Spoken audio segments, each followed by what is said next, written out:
Good morning, everybody.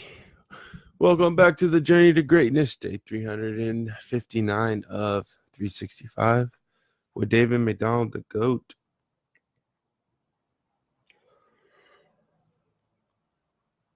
Yeah. All right.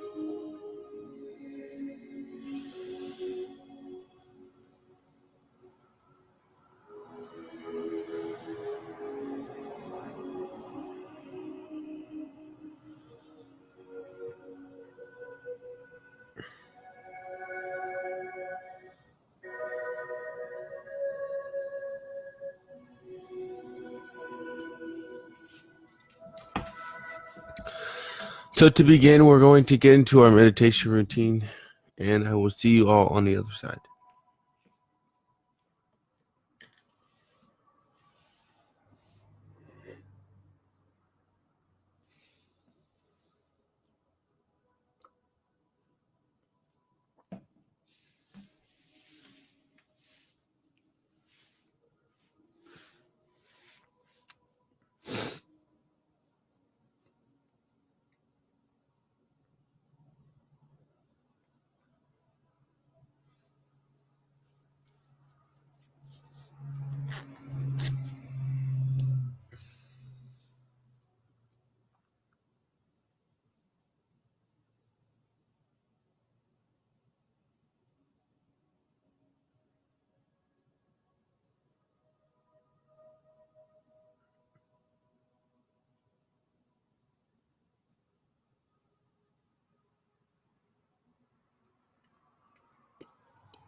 All right, my friends. Good morning, and welcome back.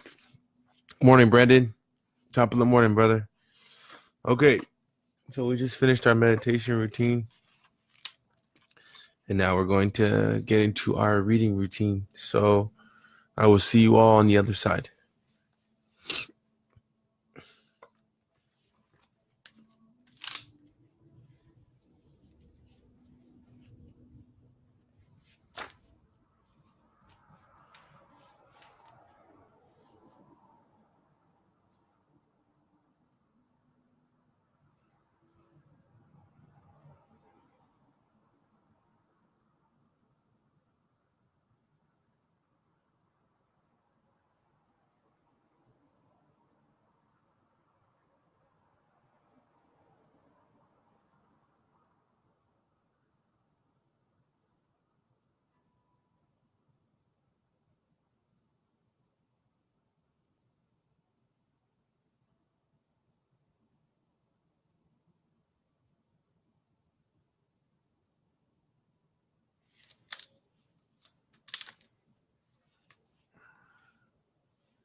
I like it.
All right, so welcome back, everybody.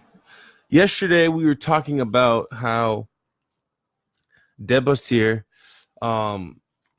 who was a slave pretty much turned his life around, and was, what was her name? Was given a break by her mistress, by his slave owner's mistress.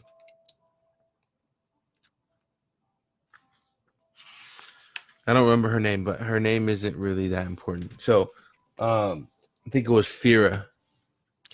And he was given this this chance to escape out of slavery and to return back to Babylon to pay off some debts. So the reason why he got into trouble, Devasir, and he's telling a story to Tarkad, who had been finding himself in some trouble, to teach him a lesson.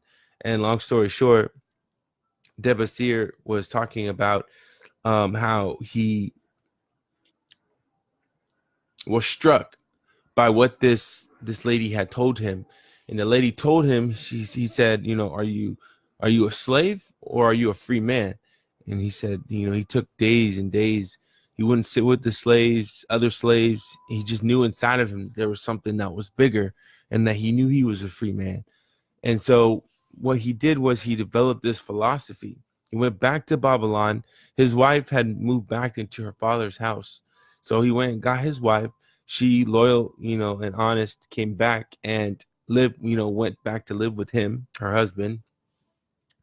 And what ended up happening was he created this system. So in earlier pages of the book, we were talking about how to build wealth, right? So the way to build wealth is you take 1/10 of your income and you put it aside into an account. So if you're making, top of the morning, Grant. So if you're making money, you make $3,000 a month. You take 10% of that, which is $300, and you put that into a savings account. And then you don't touch it. You don't use it. Now, in this concept, or in this book, Devasir, what he did was he said, okay, I'm going to do the 1/10 because I need to save this money, and I need to, and then I need to, put this with my wife, let my wife hold this. And so that we can buy, like, nice clothes, this, that, and the other. And then, in the first scenario, it's you save 10% and you use the other 90% for your living expenses. And then, obviously the argument that the book proposes, and I'm sure other people may propose, is, well, I don't have enough money to live. Well, how do you know? First, what's suggested is you make an entire list of all your bills. Then once you make a list of all of your bills, you say, okay, this is how much I pay every single month.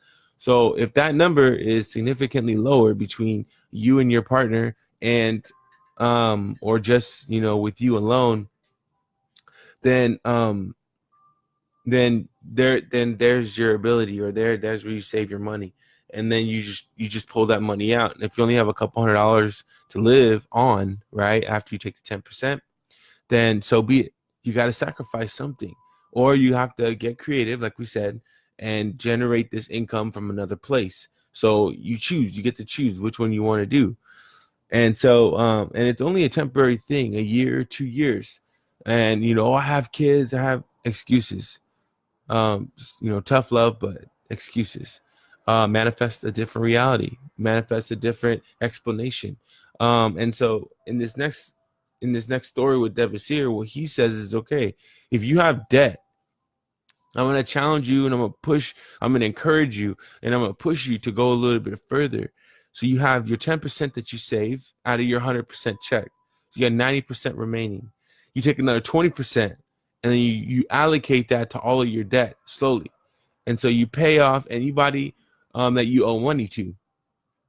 And then you take the other 70% remaining, and then you give that to your wife, or you keep it for yourself, or you give it to your husband, and then you guys use that to live off of. I think what the book explains that really jumped out at me, the really and most important thing of all of this is the principles of saving 10% for the savings, 20% for paying bills, or even more if you can, right? So really sacrifice the luxuries that you would enjoy otherwise, just to get them dang bills paid off.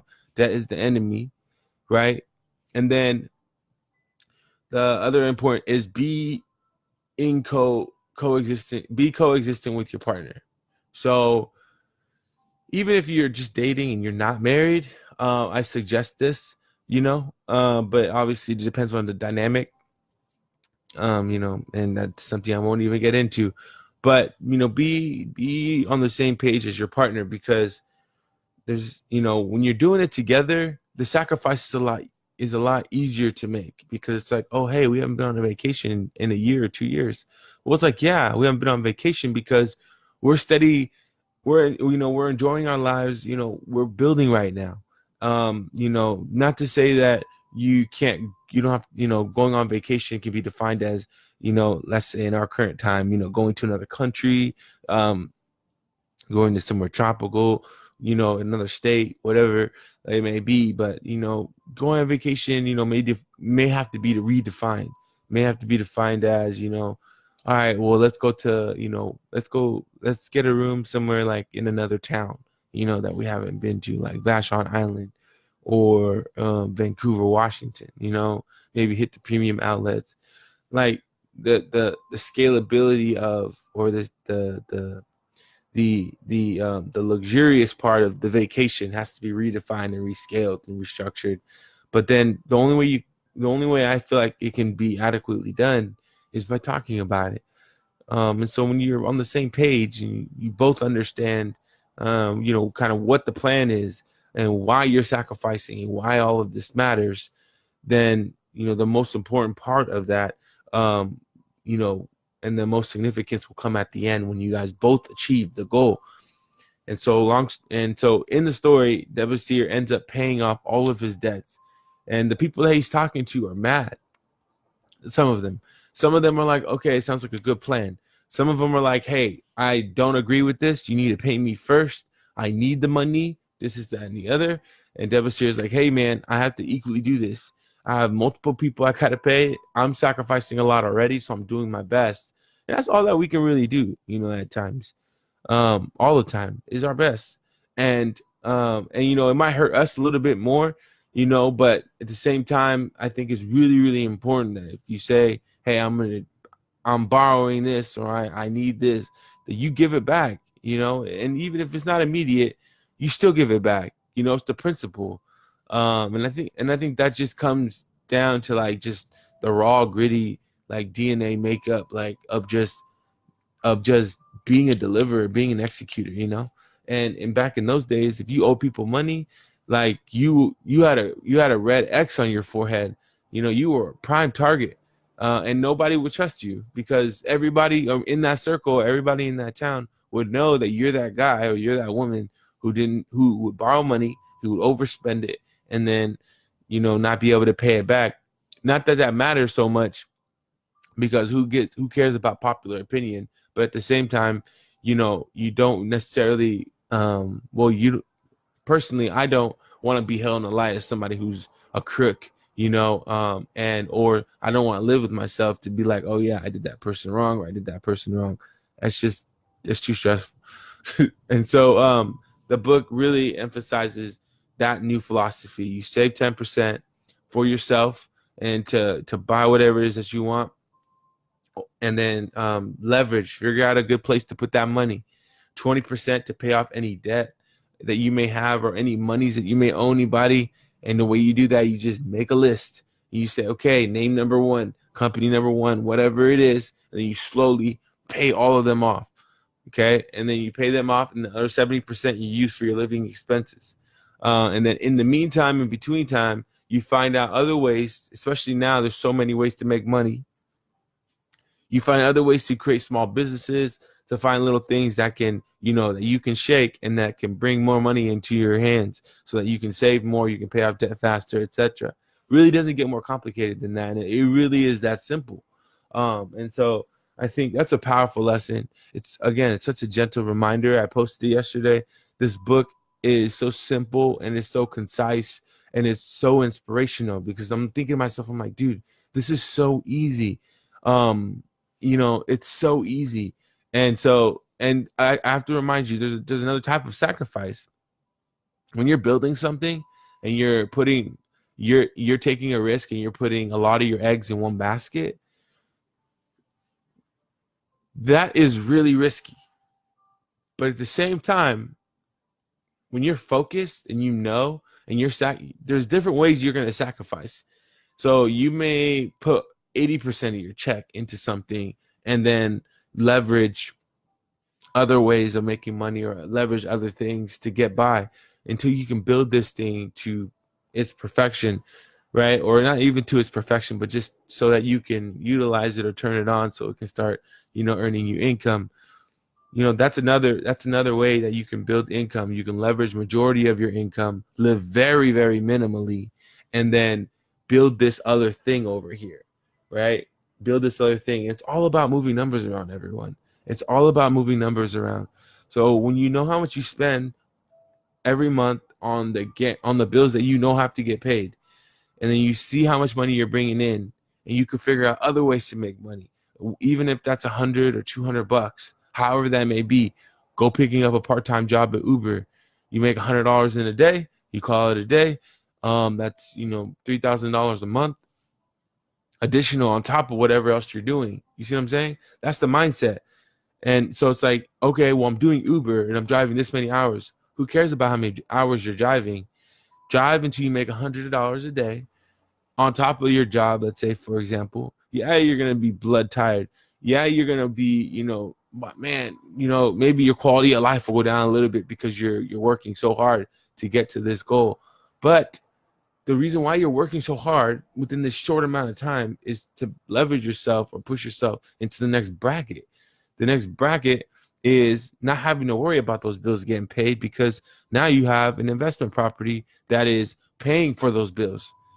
And so now all the money you're making is going that 10%. Now you just increased to 30%. And now that 30% is going to be building up in your bank account, right? So then the next year you can go make another investment.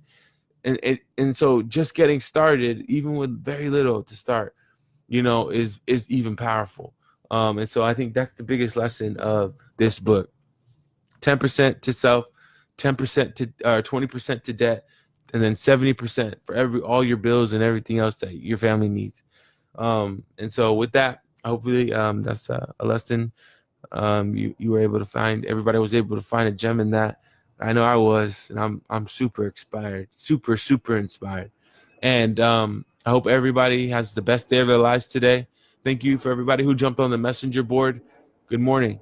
Everybody who's at home watching, showing love and support. Good morning. Make it a great day today. Happy Tuesday, and I'll see you tomorrow at 5.